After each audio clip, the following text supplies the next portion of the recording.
கிழக்கே முளைக்கின்ற சூரியன் மேற்கே முளைத்தாலும் எடப்பாடி பழனிசாமி என்ற ஒற்றை தலைவரை வைத்து இந்த இயக்கத்தை ஆட்சி கட்டிலில் அமர்த்த இயலாது. அதே நேரத்தில் அனைவரும் ஒருங்கிணைந்து தொண்டர் இயக்கம், தொண்டருக்கான இயக்கம் என்று ஒற்றை குரலில் அனைவரும் ஒருங்கிணைந்து ஒழிக்கும் பட்சத்தில் இந்த இயக்கம் அதிவிரைவில் ஆட்சி கட்டிலில். சார், அதிமுகன்ற ஒரு கட்சி காப்பாற்றப்படணும், 100 ஆண்டுகளுக்கு மேல அந்த இயக்கம் இருக்கணும்னு திரு ஓபிஎஸ் எண்ணப்பாடு இன்னைக்கும் இருக்காரு.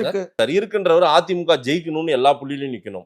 அதிமுகவுக்காக தியாகத்தை பண்ணவர் அந்த 2017 தர்மயுத்தத்தை விட்டுட்டு போய் அந்த கட்சி எல்லாம் காப்பாத்தினாரு. அதெல்லாம் நின்னார்ல. 18 எம்எல்ஏக்கள் டிடி சார் கூட போனதுக்கு அப்புறம் இந்த 11 பேர் வந்ததுனாலதான் ஆட்சி காப்பாற்ற. ஆனால் பிஜேபி பக்கமான நெருக்கம் வந்து அவருக்கு நிறைய உண்டாயிருக்கு. இவங்களுக்கு இல்லையா? யாருக்கு? இந்த எடப்பாடி டீமுக்கு. இவங்க விட்டு கொடுக்காம நின்னாங்கல்ல. எதுல விட்டு கொடுக்கல?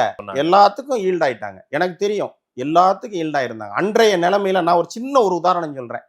2018 நவம்பர்ல வந்து இன்றைய ஆந்திர முதலமைச்சர் சந்திரபாபு நாயுடு அவர்கள் அமராவதி நகருக்காக, அவங்க தலைநகருடைய வளர்ச்சி திட்டங்களுக்காக பல ஆயிரம் கோடிகள் கேட்டிருந்தாங்க. அதை மத்திய அரசு கொடுக்கல என்ற கோபத்துல அவங்க வந்து ஆட்சியிலிருந்து வெளியில வர்றாங்க. ஒரு மத்திய அமைச்சராக, விமானத்துறை அமைச்சராக இருக்கிறவரும் வெளியில் வர்றாரு. அந்த கவர்மெண்ட்டை விட்டு நாங்கள் வெளியே வந்துடுறோம்னு சொல்லிட்டு அடுத்த நம்பிக்கையில்லா தீர்மானம் கொண்டு வர்றாங்க. அந்த நம்பிக்கையில்லா தீர்மானத்துக்கு எங்கிட்டலாம் வந்து ஆதரவு கேட்டாங்க. அப்போ நாங்களும் ஒரு போராட்டம் நடத்திட்டு இருந்தோம்.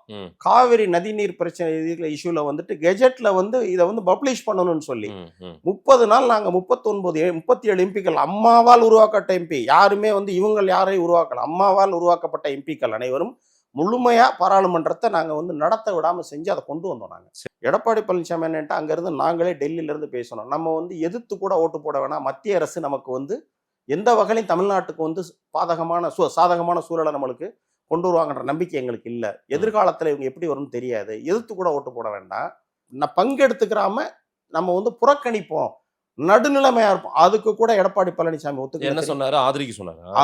என்ன சொன்னாருன்றத சொல்லவா? அவர் சொன்ன வார்த்தை சொல்லுங்க. எப்பா, கவர்மெண்ட் இன்னைக்கு இருக்கிறது அவங்களாலதான்ப்பா, தயவு செய்து நீங்க எப்படியாவது நீங்க யாரும் பிரச்சனை பண்ணி நம்மளை வந்து சிக்கல்ல மாட்டிடாதீங்க, மத்திய அரசனுடைய தயவுல தான் இன்னைக்கு வரைக்கும் நம்ம பண்ணிக்கிட்டு இருக்கிறோம். இதை எடப்பாடி பழனிசாமியே சொல்லி இதை ஒட்டுமொத்த எம்பிக்களும் நாங்க சரி, வேற வழி இல்லை, ஆட்சியும் கட்சியும் காப்பாற்றணும்னா மத்திய அரசனுடைய தயவு தேவை. இன்னைக்கு திமுகவுக்கு மத்திய அரசுக்குள்ள இவ்வளவு பிரச்சனைகளை பாதிக்கப்படுறது யாரு? பொதுஜனம், மக்கள், மாணவர்கள், விவசாயிகள் பாதிக்கப்பட்டுக்கிட்டு இருக்காங்க. இந்த நிலைமையெல்லாம் நம்மகிட்ட வந்துடக்கூடாதுன்னு ஒரு முதலமைச்சர் வந்து சீர்தூக்கி பார்த்து சொல்றாரு அப்படின்னு அன்னைக்கும் நாங்க ஏத்துக்கிட்டு, அன்னைக்கு மத்திய அரசோட நாங்க பயணிச்சுக்கிட்டு